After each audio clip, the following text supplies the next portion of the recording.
Welcome back to Crude Acts, Season 4, Murder in Print. Every episode this season is going to be about a book, a true crime book. On our last episode, we did Thomas Thompson's Blood and Money, the Joan Robinson Hill / Dr. John Hill case.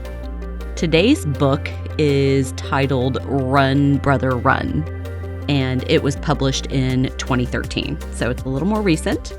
The author of the book is David Berg. He's a Houston trial attorney.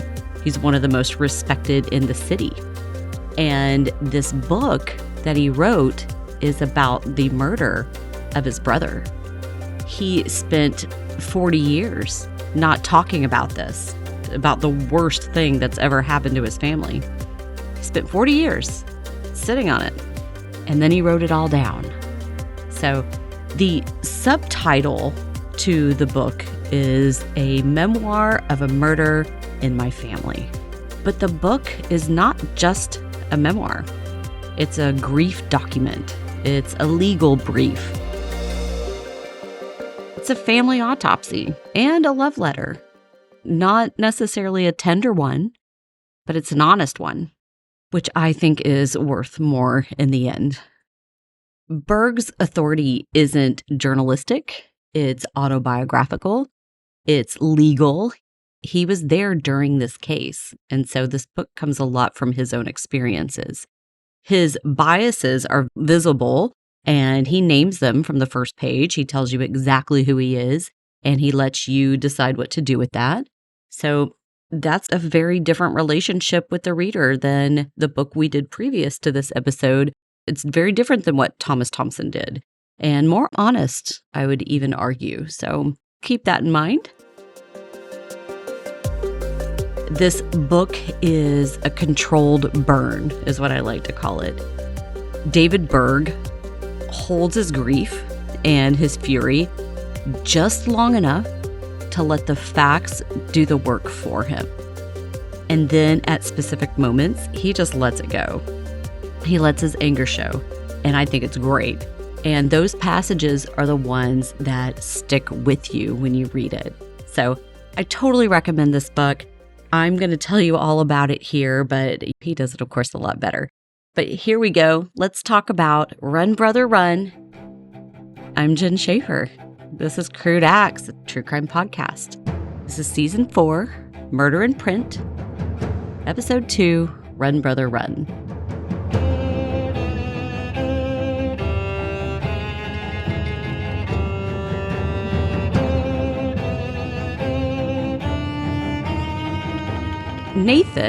Nate Berg, was not originally from Texas.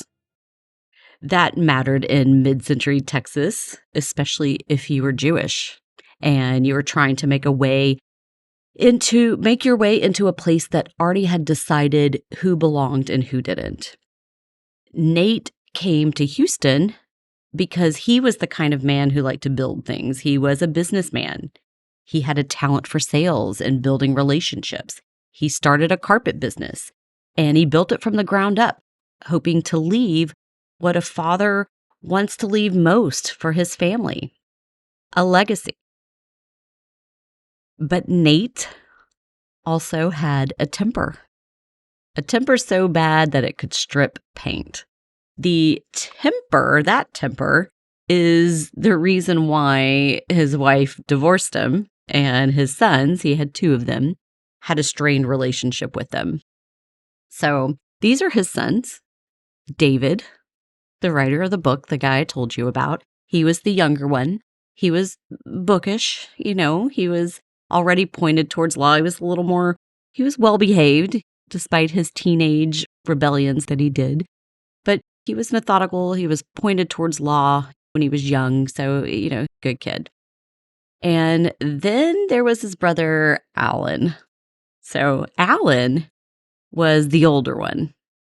He had his father's magnetism, and he had no discipline at all with money. He was the kind of guy who could just walk into a room and he could own it in 20 minutes. I know dudes like this. And that's not just a strategy. That's just him being himself. That was effortless for him, and it was genuine and also slightly dangerous because charm like that makes people want to give you things and make you believe that you deserve them. So that's David, and that's Alan. And David writes about his brother like this. He writes about him in the way that you would write about someone that you loved without illusions. He doesn't sand down Alan's hard edges. He doesn't make him a saint. Alan Berg was reckless. He was irresponsible. But he was also deeply beloved and made choices that put him in a path of dangerous people. And that happens sometimes in life. David Berg holds all of that at once when talking about his brother. And the argument his book makes, quietly on every page even, is this: you don't have to earn your right not to be murdered. The injustice of Alan's death is not contingent on him being a perfect person. He was a person, and that's enough. And, that resonates with me. And that if you've followed my podcast, last season I did Dean Coral. And before that, I did Who Killed Debbie and Sandy. And both had elements of victim blaming in it. So I'm really glad that he cuts through and gets through to that point. And he makes that point.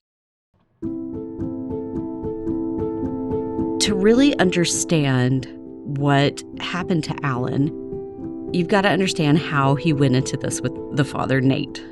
And I kicked this off with Nate, and I probably should have been like, hey, this is the dad. So Alan got pulled into the carpet business by his dad, Nate. That was the plan. So Alan is a young dude, late 20s. He gets pulled into the carpet business. The sons were supposed to kind of come in and take over the business. That's what Nate envisioned for the family. And what's cool is Alan had the skills to do it. He could sell. He had that je ne sais quoi. He could work a room. He could build a relationship. He could close deals. He was a sales guy through and through. But Alan was a gambler, not casually, seriously, compulsively. The way gambling becomes its own economy with its own set of rules about debt and collection and what happens when you can't pay it back. So Alan borrowed money. He wrote bad checks. He was able to stay one step ahead of the consequences because he had that charm, and charm buys time, and he always believed the next deal would square away everything. It's classic white-collar crime, honestly.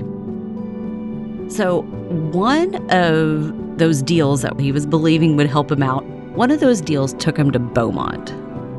And there was a man there named Saul Rogers. And he's this money guy. He comes from a money family. They started Texas State Optical. He was also a lender.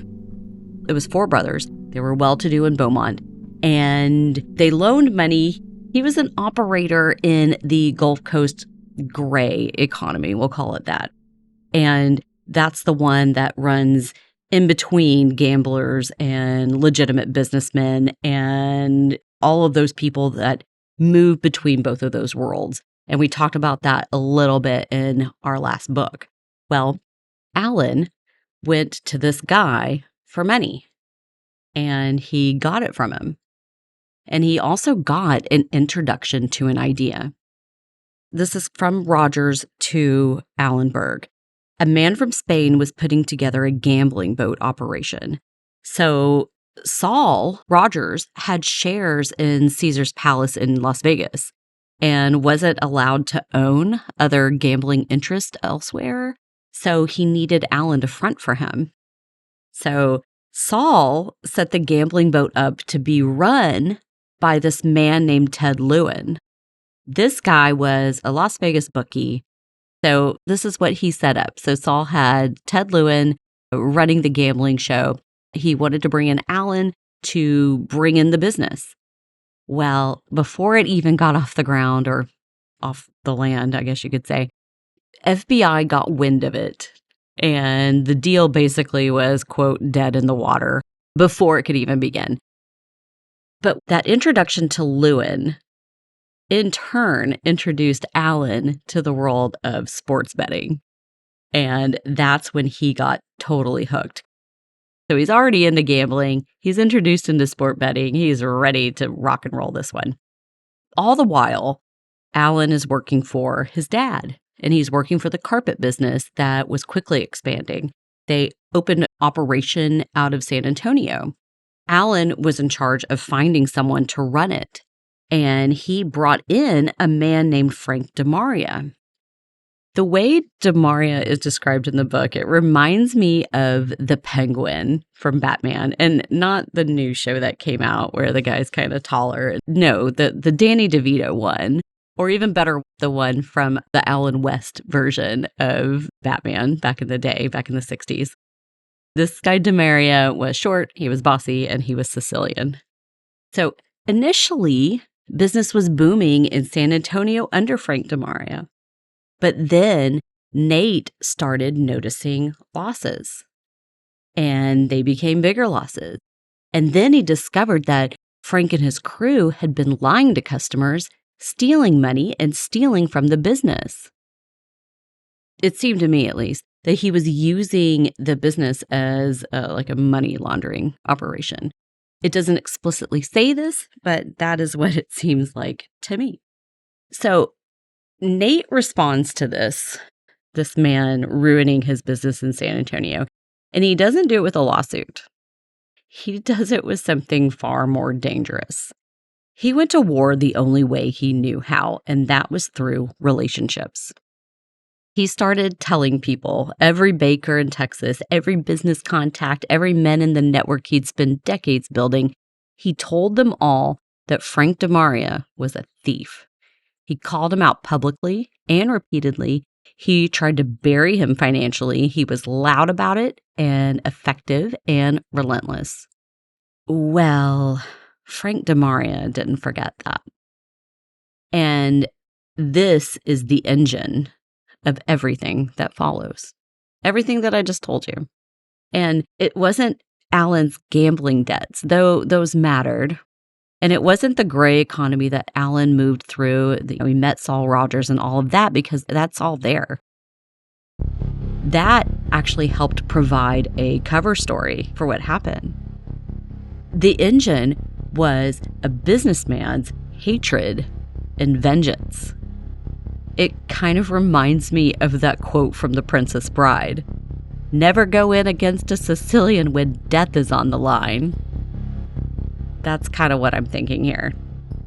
So, DeMaria, cold, patient, and waiting for the right instrument.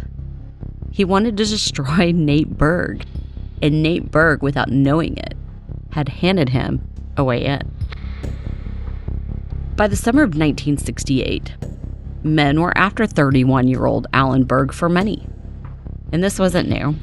Alan had been managing debts his whole adult life, staying ahead of it, charming his way through it. But the summer of 1968 was different. The debts had compounded.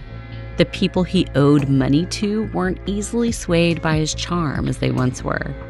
They had very specific rules about what happened when you couldn't pay, and Alan was pushing it. The Brass Jug was a bar on the edge of that world that I've discussed with you. It wasn't necessarily backroom operations. It was a real bar. It was the kind of place that collected a certain type of man.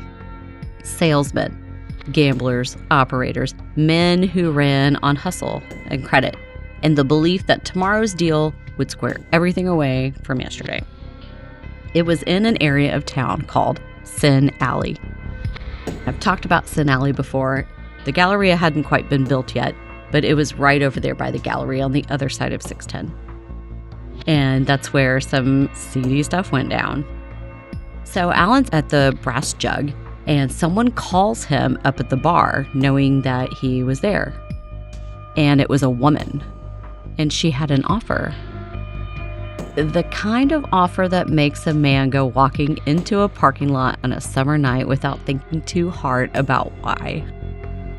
So she calls him, he goes out there, and she was there. But she was with someone. That someone else had a gun. And they forced him into the back of a car. He was driven in the trunk of the car down south towards the water. And then he was gone. The Berg family did not know what had happened to him. The thing that the book makes you feel about it, not the murder, not yet, but the not knowing. The space that opens up when someone simply isn't there anymore and no one can tell you why. It's something I'm examining now in my upcoming book about the victims of Dean Corll. Missing and in grave danger is what I'm calling it. Focus on the missing, because that's the feeling I really wanted to understand, is that waiting and worrying about your son who's missing. So just like they did in the Dean Corll case, this family went to the police, and the police looked at Alan Berg, looked at the laundry list of who he was on paper in a legal sense. He was a man with gambling debts and a complicated personal life and money problems. And so police made the decision that he was a runaway husband, and they declined to even open an investigation into it. And I know that sounds familiar. I've talked about that with Who Killed Debbie and Sandy. Runaway husbands, runaway wives. I don't really know much of that. So Nate, of course, Nate Berg, didn't accept that either. He was definitely not the kind of man who just accepted things. He went ahead and he hired a private investigator. And he made calls and he worked every contact that he had. They all were looking for Alan. They all were waiting for Alan. The family waited. They kept the phone close, told themselves stories about where Alan might be, what might have happened, whether there was still a version of this that ended with him coming home. You don't grieve a man who still might walk through the door. You just wait. You wait and you hope. And the hoping is its own kind of suffering because it keeps you suspended inside the uncertainty, unable to move through it, unable to come out of it on the other side. For 6 more months, 6 months, the Berg family lived in that suspension. And then a man named Claude came to see them. Claude was a private eye, and he said that he had information. He said that he knew where Alan might be. He said he could help the family find what they're looking for the right amount of money. The Bergs, desperate and exhausted and willing to do anything, went ahead and paid him. They handed money to this man named Claude, and he gave them what he said that he knew.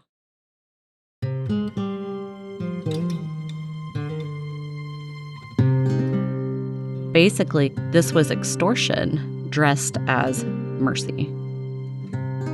And he told him where Alan's remains were.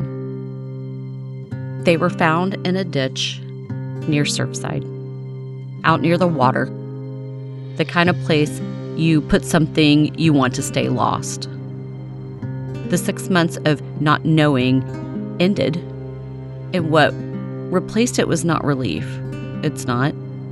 But it was the knowledge of what had happened and the question of who, and then whether anyone was going to answer for it. Shortly thereafter, the answer came in the form of a woman, and her name was Sandra Sue Attaway. Let me tell you a little bit about her, just a little bit from what she matters in this chunk of time, at least. Before Sandra fell in love with the man who killed Alan Berg, she worked at the Cork Club, the private social club inside the Shamrock Hotel. This is where people with a lot of money, people with a lot of class. They went there to see and be seen. Where if you listen to my last episode, Ash Robinson, this is where he went to drink. This is where Joan Robinson Hill was a regular. This is where she met Dr. John Hill. So the Cork Club was a place. I wish that I could have gone myself. The Cork Club was not the Brass Jug, if you catch my drift. It was a different attitude of Houston entirely.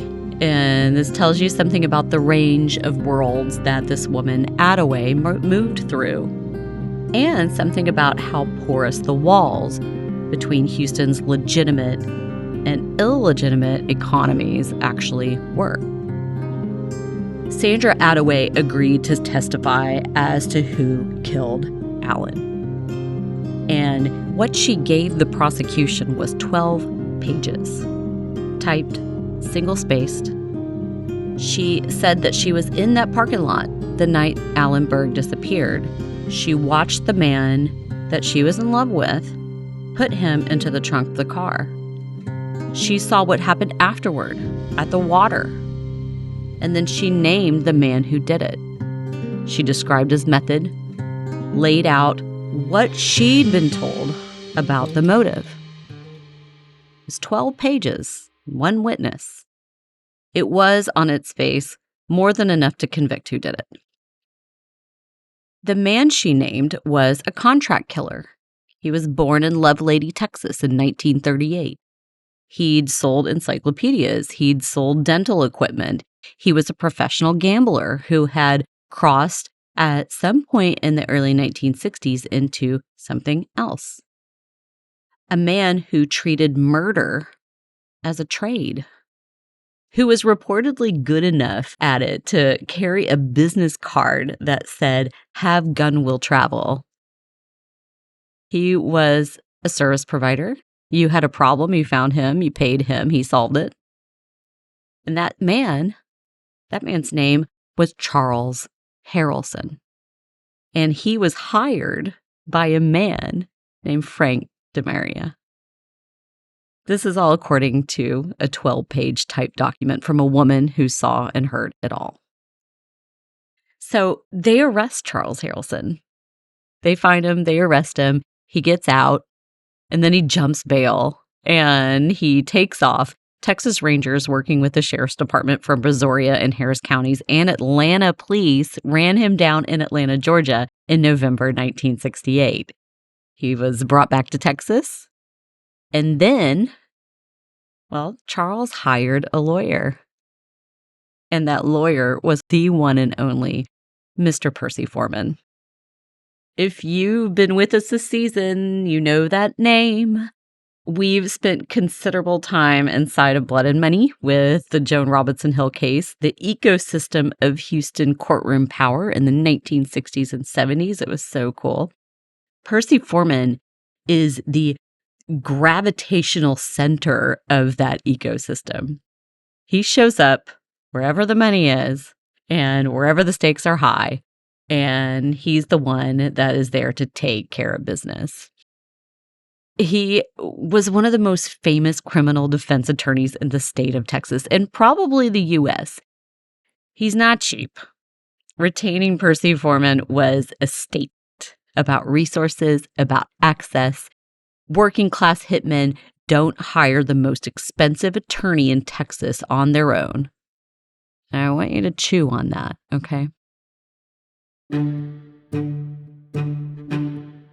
What Foreman did in Angleton, this is where they had the trial, was very methodical. In the courtroom, he does his thing. And straight away, he went after Sandra Attaway. She was the whole of this case, and he knew it. So if he could poke holes in that and poke holes in her, then there you go. The district attorney, his name was Ogden Bass. He was 35 years old. He was a first-term district attorney for Brazoria County, and he was totally outmatched. When Foreman began his moves, this guy was caught flat-footed in ways that a prosecutor holding that evidence should not have been. Berg, in his book, had a word for it: sloppiness. But he also circles something harder to name. There are prosecutors who lose because they're outgunned. That happens. And there are prosecutors who lose because they don't push when they need to push. David Berg saw it from the hallway. The DA didn't push where he needed to push. And it becomes obvious that it was possibly intentional, and that's how I read it in the book, at least. And then on top of it, Percy Foreman built an alibi for Charles Harrelson. And he built it out of a horse sale, of all things. He called J.V. Price to the stand, a Trinity County judge. And this guy Price arrived in a sport coat and tight jeans and a bolo tie. His position as judge lent the alibi the weight of his entire office. Price testified he had notarized a bill of sale placing Harrelson far from Houston the night Alan Berg was murdered. He'd penciled in the time himself at 8:15 p.m. The entire bill of sale was written in pencil, so it couldn't be forensically dated. Under cross-examination, Price also admitted that he hadn't logged it in the record that he was legally required to do. He was supposed to do this. I'm a notary. I know these rules. Like, you have to do that. He didn't do it, and he totally admitted it. But it didn't matter. Percy Foreman had anticipated the next problem, of course, in this little story that he was concocting, and that, of course, was the horse. If Harrelson was in Trinity County completing a horse transaction that night, where's the horse? His next witness to the stand, I'm going to say this, I shit you not. His next witness to the stand is none other than Rex Cobble. Y'all, my jaw dropped when I read his name. You know I did a deep dive on him as well, and I'm going to go over a book that was written about him and his crimes. So Rex Cobble's on the stand. This was way before, like 10 years before he's caught drug smuggling. But he was there because he was the owner of Cutter Bill, the world champion cutting horse, one of the most recognizable names in Texas quarter horse circles. I think it's interesting that Ash Robinson, Joan Robinson, Rex Cobble horses. Anyway, Cobble took the stand and he raved about this horse, right? That Charles Harrelson was there to sell. He was raving about the horse with the 4 white socks, is what it says in the book. But nobody in that courtroom, not Cobble, not the supposed seller, not the supposed buyer, could say where the horse was, where it had been at any point since the alleged sale. The animal had simply vanished. But Cobble's celebrity was Foreman's answer to that. A famous man in an expensive hat saying, yes, this horse existed. The jury's general admiration of wealth and reputation just did the rest for it. So the verdict came back, surprisingly, not surprisingly, not guilty. September 22nd, 1970. Percy Foreman also went on to represent Frank DeMaria, the man who allegedly ordered the hit. So same attorney, same case. The arrangement had a precise legal consequence that Berg made explicit. If Harrelson was acquitted, DeMaria could never be charged as the person who hired him. No conviction of the killer, no conspiracy charges against the man who paid him to do it. Both men walked free. Foreman collects fees from both. This wasn't just a defense, it was a door being closed. This was a door being slammed. David Berg watched all of this from the hallway. He's 26 years old. He's too close to the case to be inside the room. Later, David Berg called out Percy Foreman, that he put witnesses on the stand who lied, that he did it deliberately and effectively, and he got away with it. David Berg later became a defense attorney himself, one of the most successful in Houston. He learned the tradition from Racehorse Haynes, oddly enough, another one of Percy Foreman's direct heirs in criminal defense. But Racehorse, of course, Racehorse, of course, was the man who represented Dr. John Hill in the Blood and Money case. So see how all of this is tightly woven? This is what I heard. Racehorse Haynes broke away from Percy Foreman because he thought all of his illegal crap was going to blow back on him, and he made the right move there. And David Berg knows what legitimate, vigorous defense looks like from the inside, which is exactly why his indictment of what happened in Angleton carries the weight it does in the book. He's not a civilian. He knows what it would have taken. He knows what the prosecution failed to do. He saw this at 26, looking back on it with adult eyes, who's been through this same system. He could call it out now and be like, this is messed up. And it was. But it happened. And it happened more than once. Percy Foreman died in 1988. The Texas Criminal Defense Lawyers Association created the Percy Foreman Lawyer of the Year Award in 1984. His reputation survives him, for better or worse. Alan's murder has always stayed with David. Grief doesn't resolve. He suggests in the book that it reorganizes. You build your life around it. You stop noticing the shape of the whole until something catches you off guard and you feel it all over again. Whole and immediately, the way it was at the beginning. Like it's new again. In 2008, he started writing his book, this book that we just talked about. It was a journal of his grief. A legal brief of injustice, a way to process what he'd been sitting on and what was sitting within him for 40 years. As he says outright, grief doesn't resolve. It reorganizes. And sometimes when you're not expecting it, it finds you in the dark. Because grief found him in the dark, watching No Country for Old Men in the movie theaters, and seeing in the credits the name Woody Harrelson. He's the son of his brother's killer. And what became of Woody's father, Charles Harrelson, after the Alan Berg trial, after he got away with murder? Well, there was already another case in the system. In 1968, the same year Alan Berg was killed, a grain dealer by the name of Sam DeGelia, he was murdered in McAllen, Texas. And Harrelson had been paid $2,000 by his business partner to do it. And then, guess who his lawyer was? The first trial ended in a hung jury. Foreman produced a surprise alibi witness, a nightclub singer who said she'd been with Harrelson at the time of the killing. 11 jurors voted to convict, 1 voted to acquit.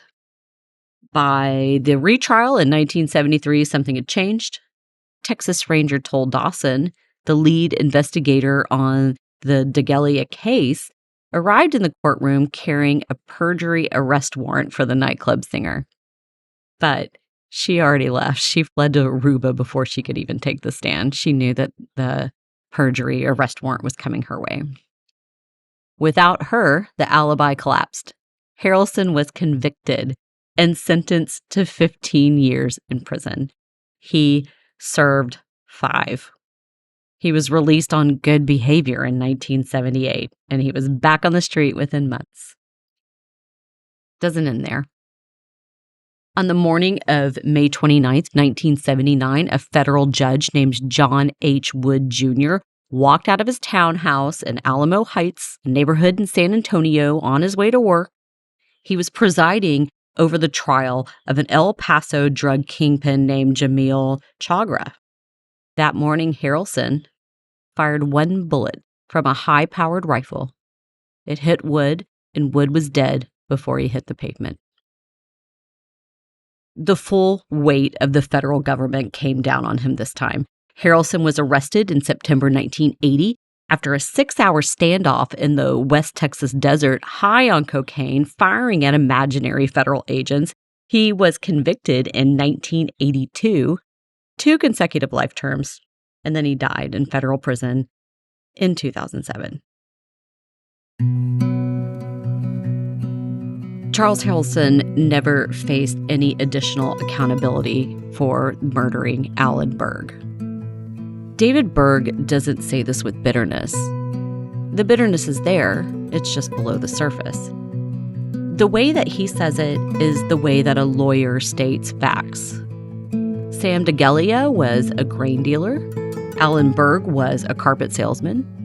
John H. Wood Jr. was a United States federal judge. The system responds differently to different victims. That's not cynical. That's documented. And the criminal justice system in Harris and Brazoria counties, and let's just say it, Jefferson, Chambers, and Liberty counties as well, Sandra Sue County, looking at you, they're not designed to be equal. They're designed to be managed, and the management looks very different depending on who you are. David Berg ends the book, Run, Brother, Run, with something that surprised me. After all the fury of the legal analysis, after the meticulous accounting of everything that went wrong, after 40 years of carrying what happened in that courthouse hallway, he says he left his anger on the pages. He says he doesn't hate the man who ordered his brother's death, and he doesn't hate the man who carried it out. And he's not simply performing equanimity here. He's describing the end of a very long, painful road. I think about what it means to write a book like this, to research the worst thing that ever happened to you, to sit with Percy Foreman's trial strategy for hours, understanding it from the inside, knowing what it cost you, to reconstruct your brother's last hours from a 12-page statement typed out by a woman who watched him die, to put it all in order in sentences and trust that it was worth what it took. He said he wanted to give Alan a life of sorts. Not the life Alan had, which was complicated and flawed and ended at 31. A life in language. A record that exists outside the family's private grief and the inadequate public record of a miscarriage of justice. Alan Berg was 31 years old. He had a wife, he had children, and he had debts. He had debts that he thought he was managing, and a charm he thought would carry him.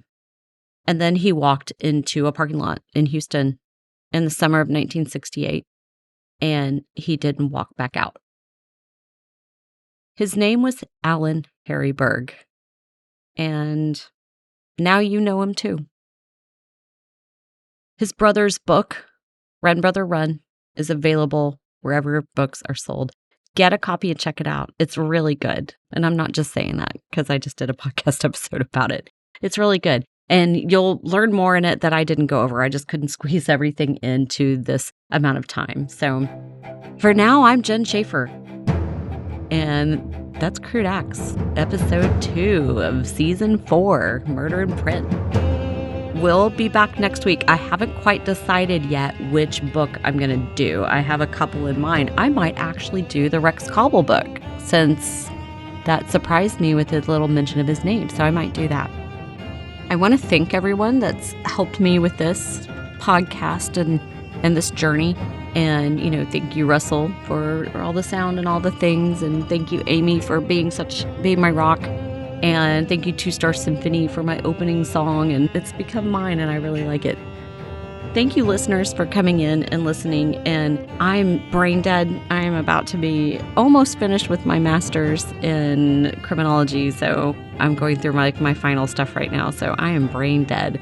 So thank you for listening to this episode. There's more to come. I started my little Substack. I'm working on my videos, and so my video about behind the case of Blood and Money is going to be out soon. And you're going to learn a lot of fun things about Mr. Ash Robinson and all of that underworld that was connected to him. So thank you so much, and we'll see you next time.